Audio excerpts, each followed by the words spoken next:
So I'd like to thank John personally. For anybody who's interested, I have temporary tattoos of that logo. Just come up and see me.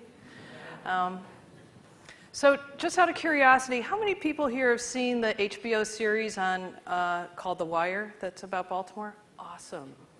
So those are some of the neighborhoods that we work in.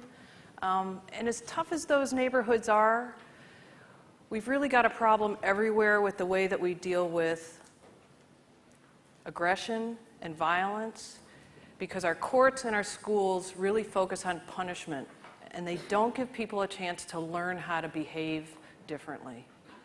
So how do we do this differently? That was The Wire. And this is Baltimore. So in Baltimore, for the past 12 years, we've been using something called community conferencing, giving people a way to resolve crimes and conflicts themselves in their own communities. I learned about this process from my colleagues in Australia, and they adapted it from the Maori in New Zealand. So I like to say it went from New Zealand to Australia to Baltimore in a straight line. And the way conferencing works is that we bring together everybody who's been affected by and involved in an incident, and that includes the victims and the offenders and their respective family members and supporters. And we ask them to talk about three things in this circle.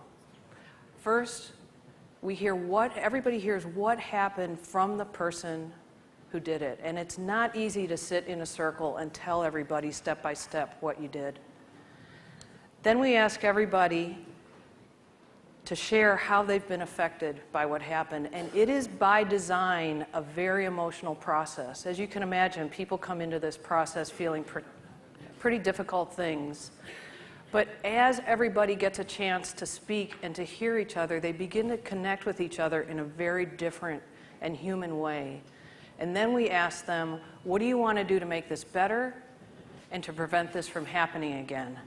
And lo and behold, they become very interested in each other, and they come up with a written agreement. And a lot of times they really end up being satisfied with what they've come up with. Now, I'm sharing pictures of infants for a very specific reason, which I don't have time to get into, but it's about emotion, and it's about our biology, and it's why I think this can be so effective with any human being, no matter where we live on the planet. So let me give you a story just to give you a sense of how this works and a feel for it. 2 kids were arrested for stealing a car in downtown Baltimore, and we were referred the case instead of going to court. So the kids come with their respective family members, and the guy whose car was stolen comes. It turns out that he lives in a DC suburb about 50 miles away. So he comes, and what he was really moved by in that conversation, one of the kids was being raised by his grandfather, who was a pastor. And he was so moved by both the firmness and the love that this grandfather was communicating with not only his grandson, but with the other kid as well. And what he said to his grandson was, you know, your grandmother and I did not expect to be raising children at this time in our lives, and it's not easy.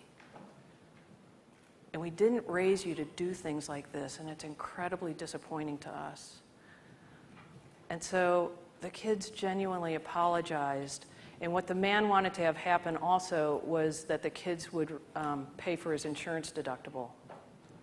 So they said they would, but they didn't have any way to earn the money. So the grandfather agreed that he would hire them to work in his church so that they could pay it off. They figured it would take about 6 weeks for that to happen. But before they left the room, the grandson said, you know, I'm happy to raise this money, but I don't want to just give the money to the community conferencing facilitator and to give to you, because I want to shake your hand when I give you this money. And so the man agreed to come back to Baltimore, and the 2 young people had the money, and they shook his hand, and they all hugged. And before that man left the room, he donated the money to the grandfather's church.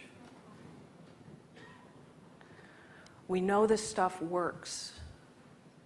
8,000 people in Baltimore have safely and effectively resolved their crimes and conflicts using community conferencing.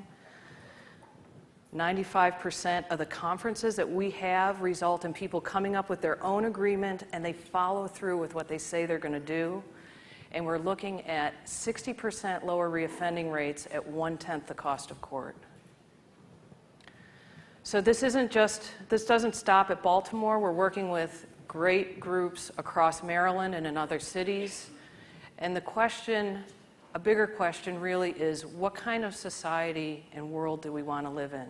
One where we create our sense of safety and security this way or this way? Thank you.